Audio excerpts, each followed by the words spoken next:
Well, greetings, friends. On Wednesday, I talked to you about tracking my dogs and how the Lord tracks us. His eyes are on the righteous and his ears are open to their cry. Well, you may ask, well, what do you do if your dogs, when you're tracking them, they get off on something they're not supposed to? Well, I also have another collar. It's called a shocking collar. Now, this collar, some people may think it's a bit cruel to shock your dogs, but it's all for training purposes. And if I see and that they're going in the wrong direction, I shock them. But I've got this control center contraption here, and it's got a place on there where you can tone them first. And they have learned, I don't know if you can hear that, but it's at a high-pitched beep. And they have learned that if they hear that, I always use that first because that's a warning. And if they hear that, they've learned that they need to turn around and come back to me or get off of what they're running and get on something that they're supposed to. They've pretty much learned that, and but it takes time.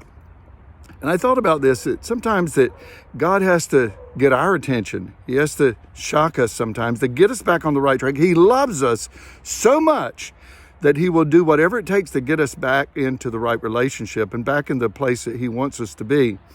Now, I'm not saying that everything that happens to us is God. There's sometimes the devil comes against us and attacks us, and there's times that just the circumstances of life are just difficult, and it just happens. But there are times that God has to get our attention, and it could be in a beep, or it could be something that is more drastic that will get our attention to get us to turn back and get back into that place with him.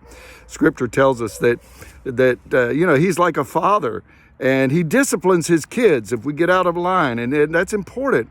Those of you that have children, it's important that you discipline your children and train them in the right way so they don't run after things that are that are detrimental and that they're not supposed to. So I want to encourage you, friends, that if difficult times come in your life, examine yourself. Is this an attack of Satan? Is it just life, or is the Lord trying to speak to you? Examine your life. Are you chasing the right things or not? Well, God bless you. I hope you have a wonderful day. We'll see you again tomorrow. We'll see you again back on Monday. God bless. Bye-bye.